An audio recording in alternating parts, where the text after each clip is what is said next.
Buenas noches, queridos hermanos y hermanas en Cristo Jesús.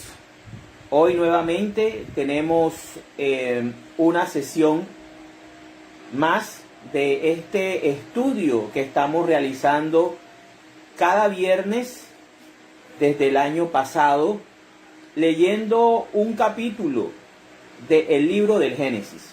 En esta noche vamos a leer y reflexionar el capítulo número 44, titulado La copa de José.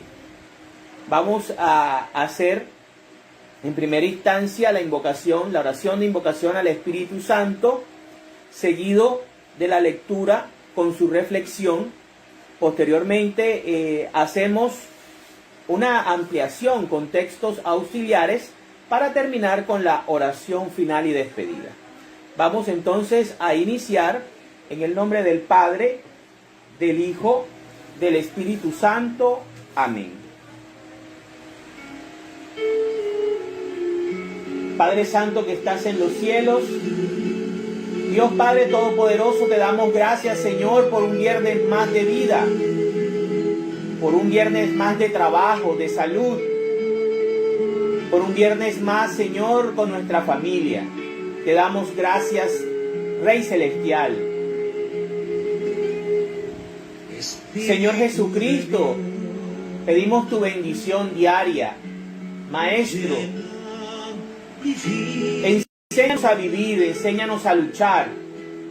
Aunque tengamos fatiga, aunque estemos cansados, aunque tengamos muchas preocupaciones, envía a tu Espíritu Santo, Señor, para que renueve nuestras fuerzas, para que nos dé fortaleza, no fortaleza humana, Señor, que se debilita con los problemas, con las enfermedades, sino la fuerza que viene de lo alto, la fuerza espiritual, la fuerza que solamente tú, Señor Jesús, puedes darnos a través del Espíritu Santo. Ven, Espíritu Santo, y consuela nuestra alma. Tráenos la paz que solo Cristo nos ofrece. Ven y llena nuestra casa, nuestra vida, nuestra alma de tu presencia, Espíritu Santo. Ven, Espíritu Divino. En esta noche ponemos en tus manos la vida de la señora Miriam, que mañana cumple años, porque le regales un año más de vida y bendiga su hogar, su casa, su colegio, y siempre estés aquí presente, y también estés presente con cada uno de los que miran este programa, los que siguen este ejercicio espiritual. Bendícelo, Señor, y que esta noche les abras la mente y el corazón. A mí también, Señor, porque yo también lo necesito mucho. Necesito mucho de ti, Señor. Necesito mucho de ti, Espíritu Santo. Amén, amén y amén. En el nombre del Padre, del Hijo, del Espíritu Santo. Amén. Bueno, vamos entonces a iniciar con la lectura del capítulo 44 del libro del Génesis. La copa de José. Después de esto, José le ordenó a su mayordomo: llena los costales de estos hombres con todo el trigo que puedan llevar, y pon el dinero de cada uno de ellos en la boca de su costal. Pon también mi copa de plata en la boca del costal del hermano menor, junto con el dinero que pagó por su trigo. El mayordomo hizo lo que José le ordenó. Con los primeros rayos del sol, José permitió que sus hermanos se fueran con sus asnos. Todavía no estaban muy lejos de la ciudad, cuando José le dijo a su mayordomo: ve a perseguir a esos hombres y diles cuando los alcances: ¿por qué me han pagado bien con mal? ¿Por qué han robado la copa de plata que mi amo usa para beber y para adivinar? Han hecho muy mal. Cuando el mayordomo los alcanzó, les repitió las mismas palabras. Y ellos le contestaron: ¿por qué nos habla usted de ese modo? Jamás haríamos semejante cosa. Si regresamos desde Canaán a devolver el dinero que encontramos en la boca de nuestros costales, ¿cómo íbamos a robar plata ni oro de la casa de su amo? Que muera cualquiera de estos servidores suyos al que se les encuentre la copa, y hasta nosotros seremos sus esclavos. Entonces el mayordomo dijo: se hará como ustedes dicen, pero solo el que tenga la copa será mi esclavo. Los demás quedarán libres de culpa. Entonces cada uno de ellos bajó rápidamente su costal hasta el suelo y lo abrió. El mayordomo buscó en cada costal, comenzando por el del hermano mayor hasta el del hermano menor, y encontró la copa en el costal de Benjamín. Entonces ellos rasgaron su ropa en señal de dolor. Después cada uno echó la carga sobre su asno y regresaron a la ciudad. Cuando Judá y sus hermanos llegaron a la casa de José, todavía estaba él allí. Entonces se inclinaron delante de él hasta tocar el suelo con la frente, mientras José les decía: ¿qué es lo que han hecho? ¿No saben que un hombre como yo sabe adivinar? Judá contestó: ¿qué podemos responderle a usted? ¿Cómo podemos probar nuestra inocencia? Dios nos ha encontrado en pecado. Aquí nos tiene usted. Somos sus esclavos, junto con el que tenía la copa. Pero José dijo: de ninguna manera. Solo aquel que tenía la copa será mi esclavo. Los otros pueden regresar tranquilos a la casa de su padre. Nadie los molestará. Judá ruega por Benjamín. Entonces Judá se acercó a José y dijo: yo le ruego a usted, Señor, que me permita decirle algo en secreto. Por favor, no se enoje conmigo, pues usted es como si fuera el mismo faraón. Usted nos preguntó si teníamos padre o algún otro hermano, y nosotros le contestamos que teníamos un padre anciano y un hermano todavía muy joven, que nació cuando nuestro padre ya era anciano. También le dijimos que nuestro padre lo quiere mucho, pues es el único hijo que le queda de la misma madre, porque su otro hermano murió. Entonces usted nos pidió que lo trajéramos, porque quería conocerlo. Nosotros le dijimos que el muchacho no podía dejar a su padre, porque si lo dejaba, su padre moriría. Pero usted nos dijo que si él no venía con nosotros, no volvería a recibirnos. Cuando regresamos junto a mi padre, le contamos todo lo que usted nos dijo. Entonces nuestro padre nos ordenó: regresen a comprar un poco de trigo. Pero nosotros le dijimos: no podemos ir, a menos que nuestro hermano menor vaya con nosotros, porque si él no nos acompaña, no podremos ver a ese señor. Y mi padre nos dijo: ustedes saben que mi esposa me dio 2 hijos. Uno de ellos se fue de mi lado, y desde entonces no lo he visto. Estoy seguro de que un animal salvaje lo despedazó. Si se llevan también a mi otro hermano al otro hijo de mi lado, y le pasa algo malo, ustedes tendrán la culpa de que este viejo se muera de tristeza.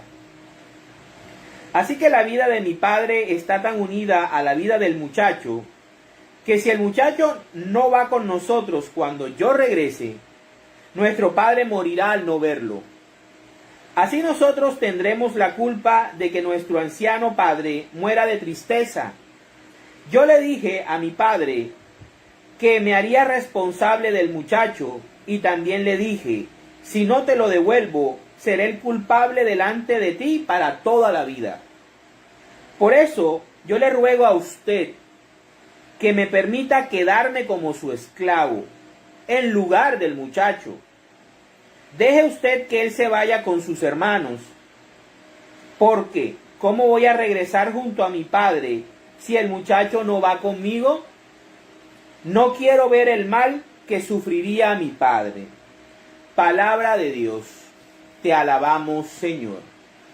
Bueno, en esta noche estamos nosotros reflexionando el capítulo número 44 del libro del Génesis. Ya con este quedarían faltando 6 capítulos para llegar a la meta de los 50 capítulos que tiene el libro del Génesis. En esta noche continuamos con la historia de José y los hermanos de José, que en este caso vemos cómo después que él los recibió por segunda vez, recordemos que en capítulos anteriores ellos habían llegado a Egipto en busca de trigo, en busca de alimento, porque en Canaán ya el hambre del mundo los había tocado y los estaba llevando a padecer un hambre. Y hace que estos 10 hermanos desciendan a Egipto y se encuentren con José. Y aunque ellos no lo reconocen, José sí mira a sus hermanos y queda impactado. Pero comienza un proceso. Primero hace que uno de ellos se quede prisionero, Simeón, el más violento, y que los demás vuelvan con alimentos y trigo al campamento donde estaba su padre Israel, pero con la condición de que si querían volver a Egipto, deberían volver con su otro hermano, pues ellos le habían dicho, cuando José los acusó de espías, ellos le habían contado toda, pues prácticamente su historia familiar, que eran hijos de un mismo padre, que eran 12, pero que uno de ellos había muerto y que quedaban 11, ¿verdad? De esos 11 había uno que estaba con su padre, que permanecía siempre con su padre, y que ellos 10 habían descendido a Egipto. Entonces vemos cómo ellos vuelven y duran un tiempo. Simeón dura un tiempo en la cárcel, esperando a que sus hermanos vuelvan por él.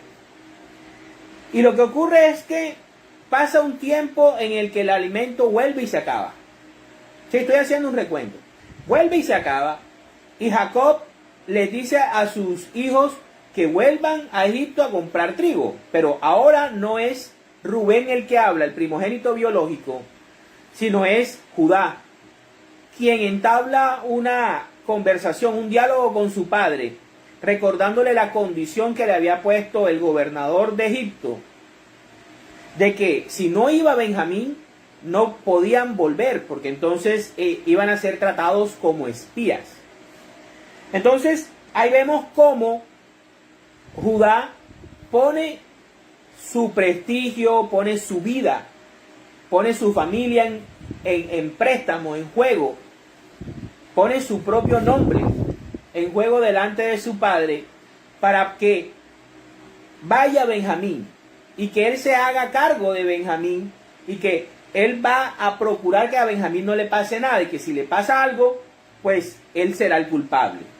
¿Sí? Ya Judá comienza a tomar el liderazgo de las tribus de Israel, del pueblo de Israel, como lo veremos mucho más adelante en la historia de Israel, cuando la tribu de Judá sea la tribu más poderosa de las 12 tribus y sea la única que queda con vida, que es lo que conocemos actualmente como los judíos, que de esa tribu es de quien desciende el Mesías Redentor, nuestro Señor Jesucristo.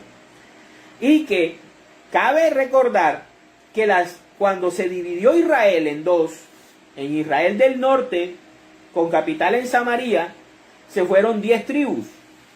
y que el reino de Judá, con capital Jerusalén, curiosamente las dos tribus que quedan juntas son Judá y Benjamín.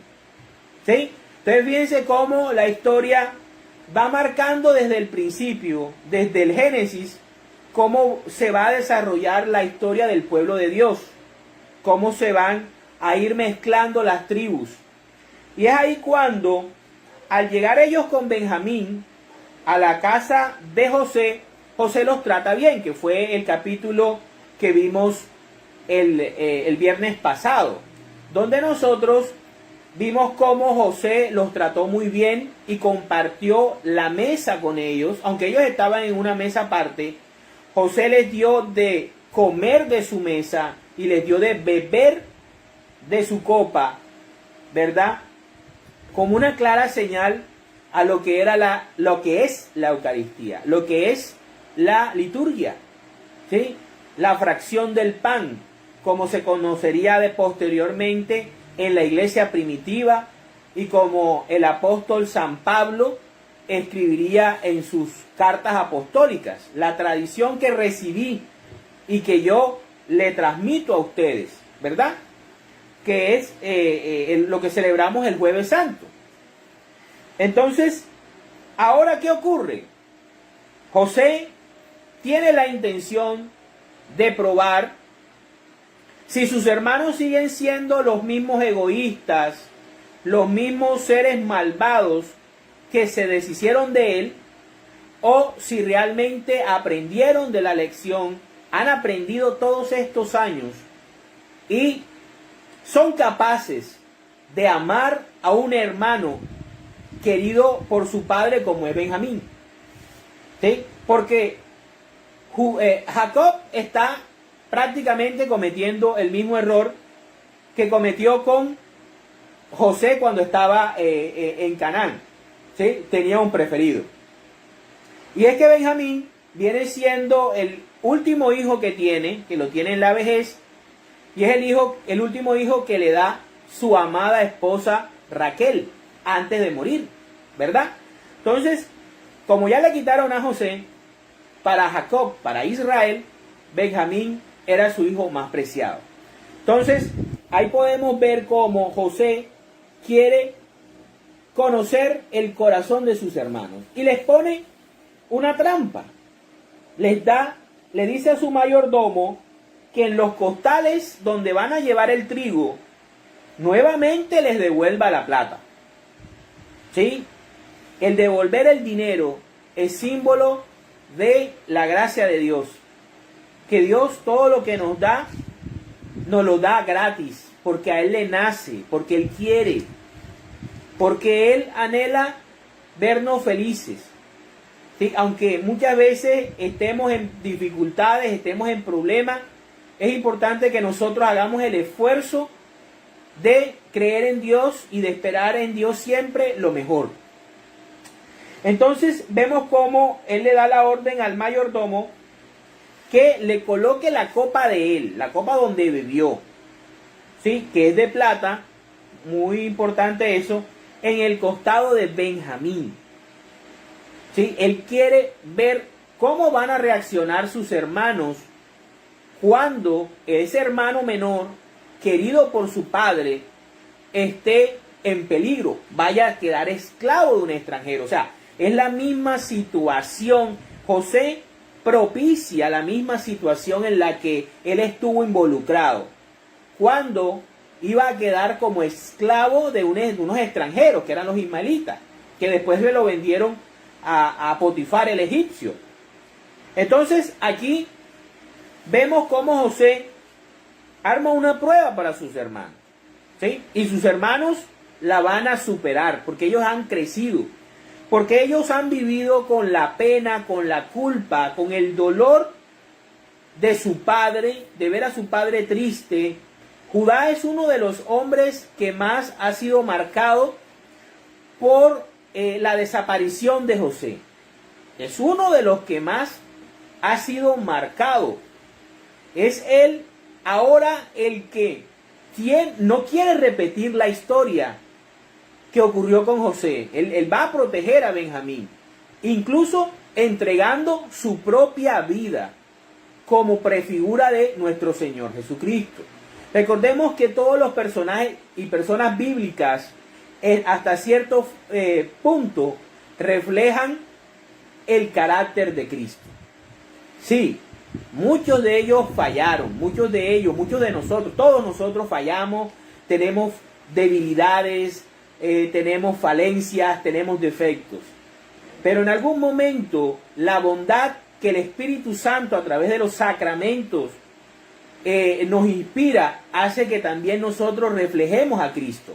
Entonces aquí vemos cómo Judá va a representar a el Cristo que va a morir en lugar de nosotros.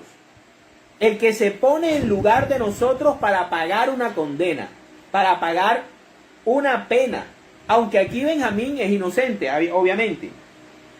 Entonces es así como después que José los deja partir, no deja que salgan de Egipto, manda al mayordomo y entonces le dice que los persiga, y cuando los persiga les diga que por qué el buen trato que José les dio, ellos le han pagado robándole su copa de plata. ¿Sí? Y aquí hay algo que de pronto confunde, y es el hecho de que José dice que ¿por qué le robaron la copa de plata que él usa para beber y para adivinar?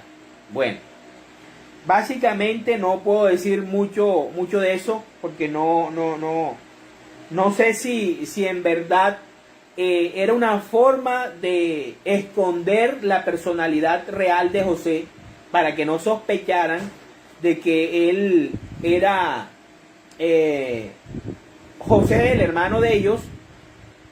Y entonces, obviamente, un israelita un hebreo creyente del único Dios verdadero, no se iba a poner a hacer adivinaciones, porque eso para ellos era abominable. Entonces aquí también puede ser el hecho que José se esté encubriendo, ¿sí? Esté diciendo de qué manera descubrió que se habían llevado la copa de plata y quiénes se la habían llevado, porque tenía el poder de la adivinación, ¿sí? O sea, es una trama, puede ser. Puede que José en ese momento estuviera haciendo eso, el texto no lo dice, ¿verdad? Lo que estoy diciendo ya es una cuestión personal. Pero lo que ocurre, aquí pasa algo muy importante, se repite la historia de Jacob con Labán, igualitica, la que vimos hace el año pasado en los capítulos 20 o 30, finales del 20 y principios del 30, de los capítulos 20 y 30, cuando Jacob sale escondido del campamento de su suegro Labán con sus dos esposas, ¿verdad? Y Raquel, la mamá de José y la mamá de Benjamín, se lleva a los dioses de Labán, ¿sí? Y se los esconde. Y cuando Labán llega e intercepta a Jacob, le reclama que primero, ¿por qué se ha ido sin avisarle? Y segundo, ¿por qué se llevó a sus dioses?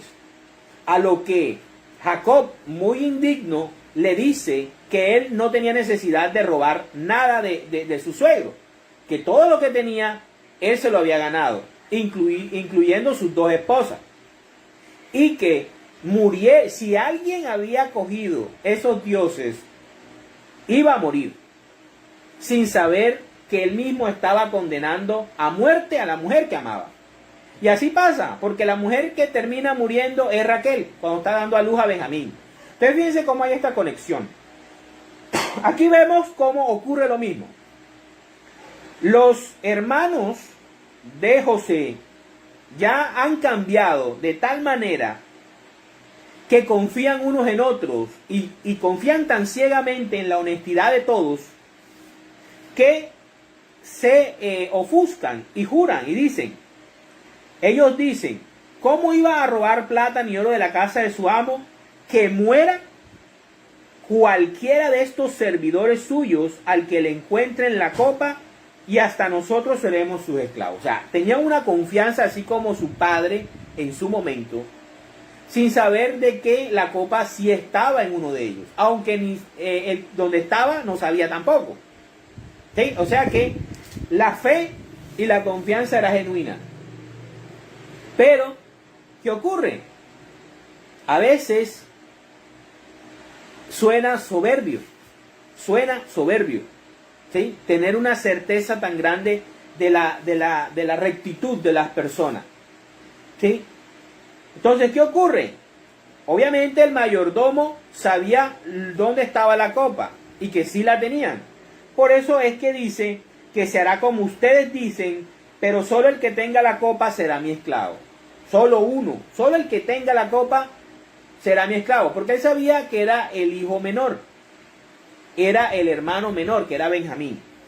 Entonces, los demás quedarán libres de culpa. Cada uno de ellos bajó rápidamente su costal al suelo y lo abrió. El mayordomo buscó en cada costal, comenzando, obviamente, como siempre, de el mayor al menor, ¿sí? Y encontró la copa en el costal de Benjamín. Aquí dice que ellos rasgaron sus ropas en señal de dolor. Muy diferente a la actitud que ellos tuvieron cuando primero metieron en el pozo a José durante 3 días y después lo sacaron y se lo vendieron a los ismaelitas. Muy diferente. Aquí sí les duele la suerte de este hermano.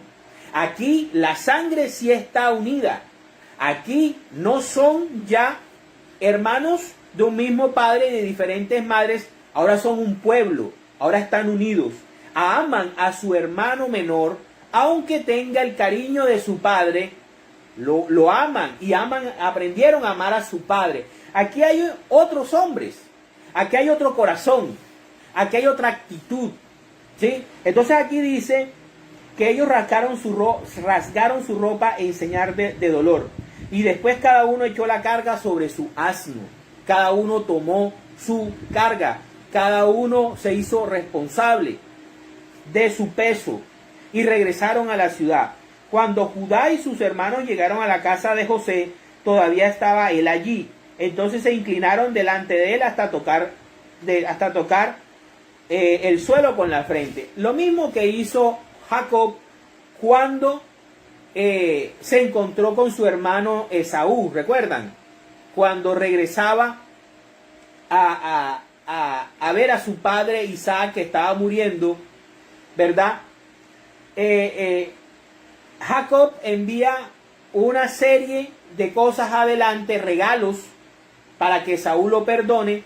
Y cuando llega a estar juntos, Esaú lo recibe con cariño, lo abraza, pero antes Jacob se ha inclinado, dice la palabra, 7 veces hasta tocar con su frente el suelo. Eso es en señal de respeto, en señal de misericordia. Fíjense que aquí hay muchas cosas implícitas. Aquí es la búsqueda de la misericordia, el cambio de mentalidad, el cambio de corazón, de sentimientos.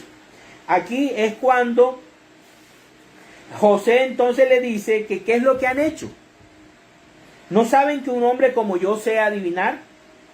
Judá, ya no es Rubén, fíjense que Judá es el líder. Judá siempre está tomando la vocería porque él es el primogénito, bendecido por el Señor. O sea, él es el sumo sacerdote y el gobernante de el pueblo de Dios, Judá, en representación de Jesús. Dice, ¿qué podemos responderle a usted? ¿Cómo podemos probar nuestra inocencia?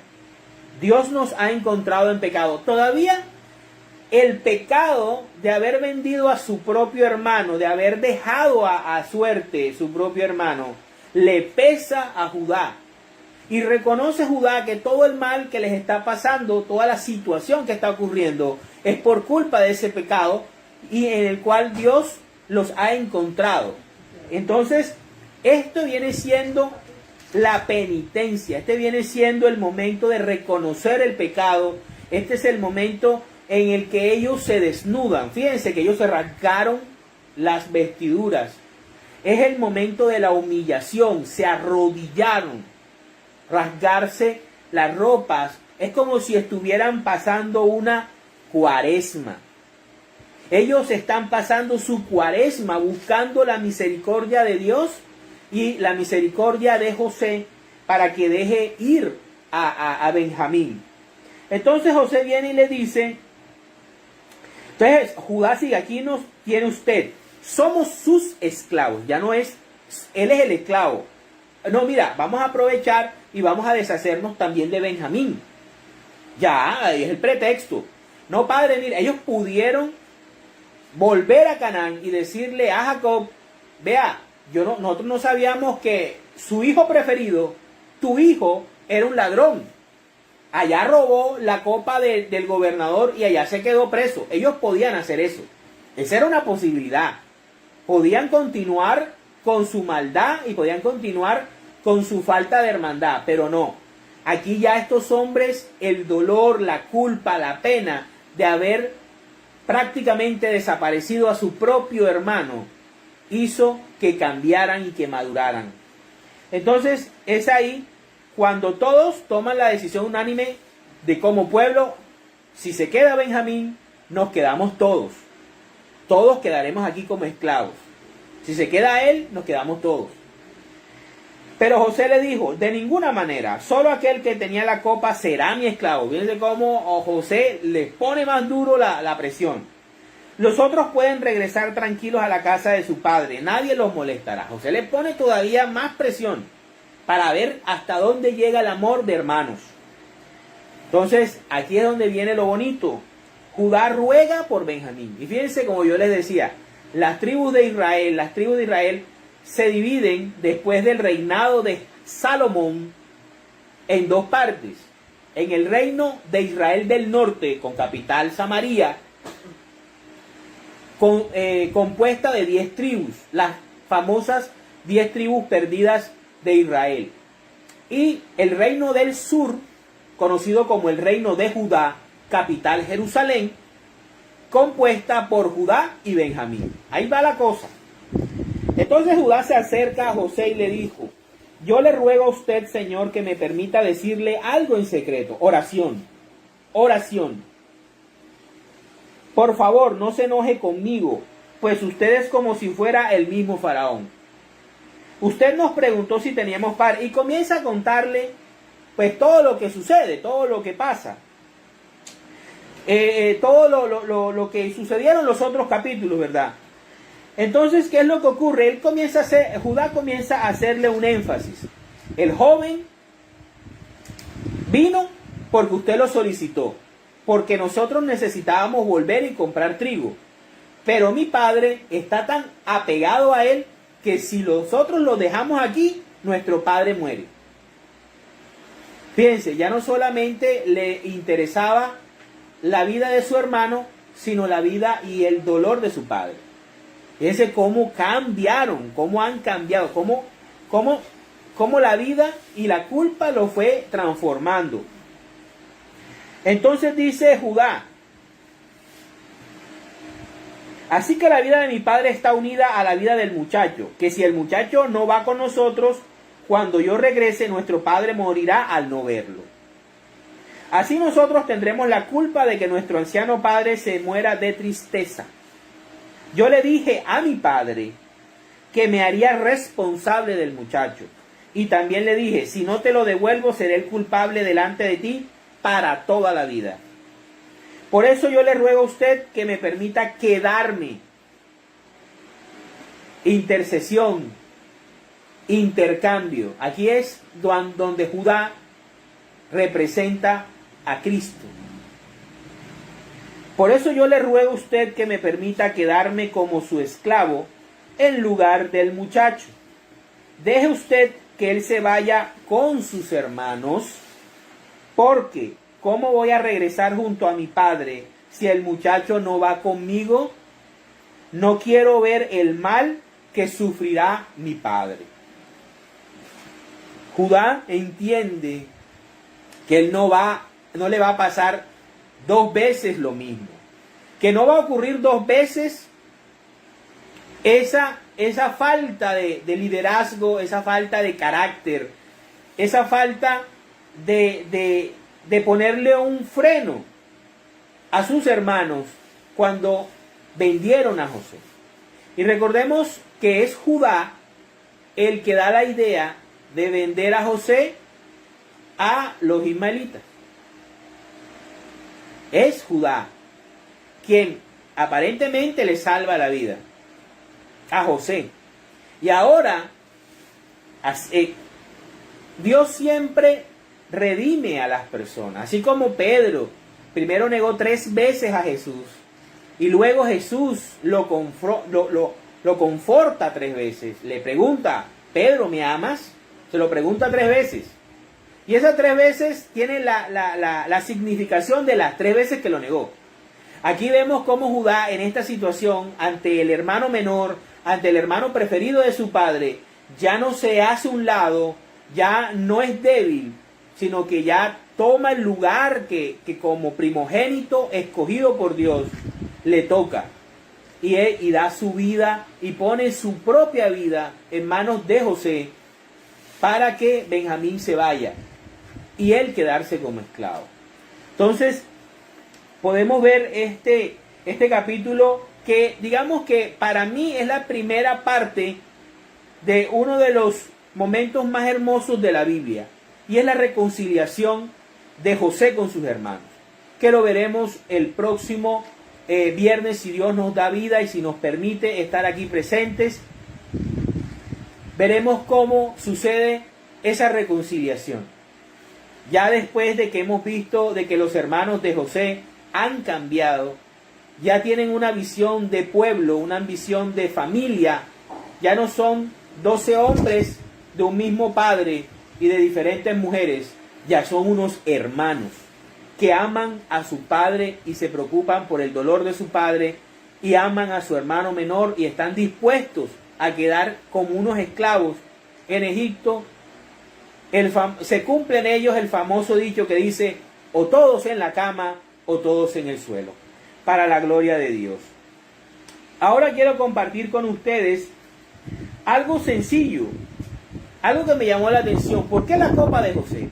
Recordemos que en estos estudios que hemos venido realizando siempre hacemos una analogía entre el personaje bíblico y nuestro Señor Jesucristo. ¿Qué significa la copa de José? Vamos a ver qué significa la copa del Señor. Vámonos a el Evangelio de San Mateo, capítulo 26, versículo 39. Enseguida Jesús se fue un poco más adelante, se inclinó hasta tocar el suelo con la frente y oró diciendo: Padre mío, si es posible, líbrame de este trago amargo, pero que no se haga lo que yo quiero, sino lo que quieres tú. Palabra del Señor. Gloria a ti, Señor Jesús. La copa de José representa a la copa de Jesús. ¿Y qué es la copa de Jesús? Su martirio, su pasión, su crucifixión, el sacrificio que tenía que padecer por nosotros. Así como Judá se ofreció a él llevar la culpa de Benjamín, así Jesús se ofreció al Padre como rescatador, como intermediario entre la humanidad caída y Él. Él se intercambia, Él recibe en su cuerpo, en su vida, en su espíritu, todo el castigo que nos merecemos nosotros por nuestros pecados y transgresiones. Vámonos a el Evangelio de San Marcos, Evangelio capítulo 10, versículos del 35 al 41. Jesús responde a Santiago y a Juan. Santiago y Juan, hijos de Zebedeo, se acercaron a Jesús y le dijeron: Maestro, queremos que nos hagas el favor que vamos a pedirte. Él les preguntó: ¿qué quieren que haga por ustedes? Le dijeron: concédenos que en tu reino glorioso nos sentemos uno a tu derecha y otro a tu izquierda. Imagínense. Jesús les contestó: ustedes no saben lo que piden. ¿Pueden beber este trago amargo que voy a beber yo y recibir el bautismo que yo voy a recibir? Hablaba de la copa, lo que yo le estaba diciendo ahorita, la pasión. Ellos contestaron: podemos. Así como los hermanos de José respondieron así sin pensar, ¿sí? Así respondieron los hijos de Zebedeo: sí, podemos. Jesús les dijo: ustedes beberán de esta copa, así como ellos bebieron, como los 11 hermanos bebieron con José de la misma copa. Los discípulos también, en representación de los hijos de Israel, tenían también que beber de la copa del Señor. En ese sentido, sus martirios. Ustedes beberán este trago amargo y recibirán el bautismo que yo voy a recibir, el martirio. Pero el sentarse a mi derecha o a mi izquierda no me corresponde a mí darlo, sino que les será dado a aquellos para quienes esté preparado. Palabra del Señor. Gloria a ti, Señor Jesús. Entonces fíjense cómo esa copa que José bebía, esa copa también bebieron sus hermanos. Ella era una representación de que el Mesías, Jesucristo, iba a tener una pasión, una muerte, ¿verdad? Y que también sus apóstoles, sus discípulos, en el ejercicio de llevar el evangelio por el mundo, también iban a padecer el martirio. Iban a beber de la misma copa. Llama la atención es la petición tan sobrada y tan soberbia de los hijos de Zebedeo, porque es que si nosotros somos conscientes y vemos que hay una Trinidad, ¿verdad? Nos damos cuenta que quien está, y Jesús es el que está en el centro, podemos decir de que quien está al lado izquierdo y derecho son el Padre y el Espíritu Santo. ¿Cómo estos dos hombres, estos dos hermanos, van a querer estar a la altura de Cristo? Pero bueno, la soberbia muchas veces nos consume. Vamos ahora a ver cómo Judá era representación o figura de Cristo Redentor. Vámonos a Mateo. Otra vez volvemos a Mateo, capítulo 27, versículos del 15 al 26. Jesús es sentenciado a muerte. Durante la fiesta, el gobernador acostumbraba dejar libre a un preso. José puede ser representado como Poncio Pilato, el que la gente escogiera. Había entonces un preso famoso llamado Jesús Barrabás. Y estando ellos reunidos, Pilato les preguntó: ¿a quién quieren ustedes que les ponga en libertad? ¿A Jesús Barrabás o a Jesús, el que llaman el Mesías? Porque se había dado cuenta de que lo habían entregado por envidia.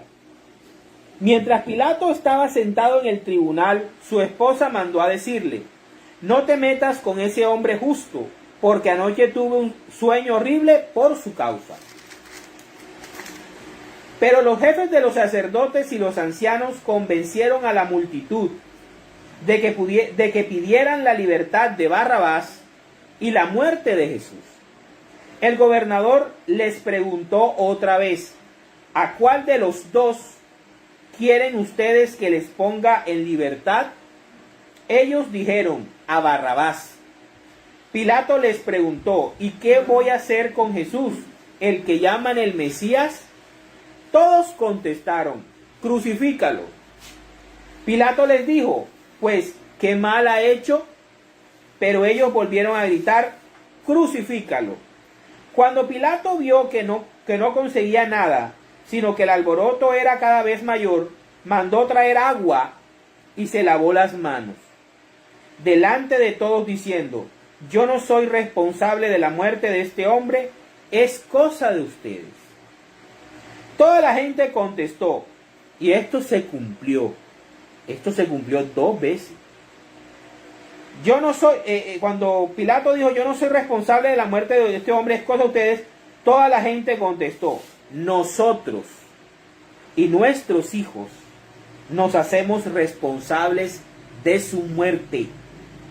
Fíjense cómo la soberbia nuevamente vemos en estos pasajes que estamos leyendo. Primero fueron los hermanos de José. Aquí todos somos honrados. Aquí no vas a encontrar algún ladrón. Y si hay alguno, que muera. Y los demás seremos sus esclavos, le dijeron ellos al mayordomo de José. Aquí, fíjense la soberbia del pueblo judío. Su sangre o su vida, nosotros y nuestros hijos nos hacemos responsables de su muerte. Y se cumplió. Primero, en el año 70, cuando Jerusalén fue destruida. Y segundo, muchos siglos después. Muchos siglos después. Y no es que sea algo antisemita, porque no. Que yo aprecio mucho a los judíos y los respeto. Ellos son el pueblo de Dios y son nuestros hermanos. Y en algún momento nos uniremos como cristianos y como judíos. Pero fíjense cómo la soberbia de este pueblo, de este siglo, como lo llama el Señor, hizo de que el pueblo judío durante muchos siglos pagara la sangre de nuestro Señor. Y no es antisemitismo. A veces somos tan soberbios y tan arrogantes que no medimos las palabras que decimos. Y son nuestras propias palabras las que nos condenan. Jacob condenó a la mujer que amaba. La condenó, muera quien tenga los dioses de mi suegro Labán. Y su esposa Raquel los tenía y murió. Los hijos de Jacob después, fíjense cómo se va repitiendo. Fíjense cómo el pueblo cómo se va repitiendo todo. Después, los hermanos de José hicieron lo mismo. No, entre nosotros no hay nada. Estamos tan seguros que si la encuentras, muera el que donde está. Y los demás somos tus esclavos. Y aquí, cuando Pilato le estaba diciendo, ¿a quién libero? El pueblo le dijo, a Jesús. A Jesús. Y fíjense, Jesús toma el lugar de un asesino. Jesús toma el lugar de Barrabás, que era un asesino conocido. A Barrabás lo dejan libre. Y a Jesús, que era el justo. Por eso la palabra, y el evangelista mete muy bien, por inspiración del Espíritu Santo, la intervención de la esposa de Pilato, que es una pagana, es una romana, idólatra. Pero ella viene y le dice, no te metas con ese hombre justo, que anoche tuve un sueño con él. ¿Cómo una romana, cómo una pagana le va a tener ese respeto, va a tener ese conocimiento de Cristo? Por el Espíritu Santo. Entonces fíjense cómo Jesús, el justo, el que no tuvo pecado, toma el lugar de Barrabás, que sí era un pecador. En Barrabás encontramos a la humanidad representada. Encontramos a Benjamín, siendo Jesús Judá, siendo Cristo el Judá de ese momento. Ok, vamos entonces ahora a Colosenses,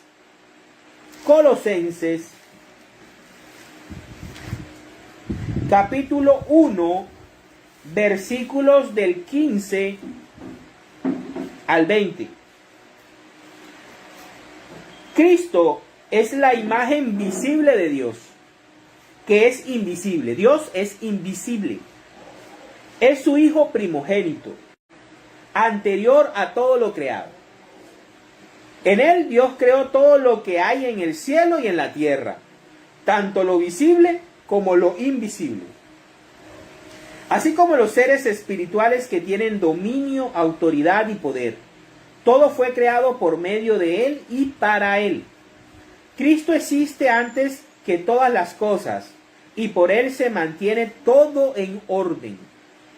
Además, Cristo es la cabeza de la iglesia, que es su cuerpo, de la iglesia, no de las iglesias, de la iglesia. El que es el principio fue el primero en resucitar para tener así el primer puesto en todo, pues en Cristo quiso residir todo el poder divino.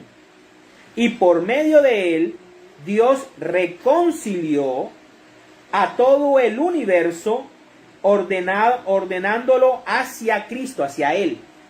Tanto lo que está en la tierra como lo que está en el cielo, haciendo la paz mediante la sangre que Cristo derramó en la cruz. Palabra de Dios. Te alabamos, Señor. Más claro no lo podemos tener. Cristo es el principio, Cristo es el primogénito, Cristo es la imagen visible del Dios invisible. En Él está todo el poder, la gloria y la gracia. Y en Él, por eso es que San Pablo primero comienza a definir a Jesús. ¿Quién es? La importancia. ¿Sí? Todas las cosas fueron hechas. Serafines, querubines, ángeles, tronos, virtudes, dominaciones, potestades, arcángeles, ángeles, todos fueron creados por medio de Jesús. Y ese Jesús es el que viene a redimir a la humanidad y viene a reconciliar, poniéndose en lugar de nosotros por medio de esa copa que fue su muerte, su pasión, derramando su sangre en la cruz. Viene a reconciliar y a traer la paz entre el hombre y Dios y entre todo el universo.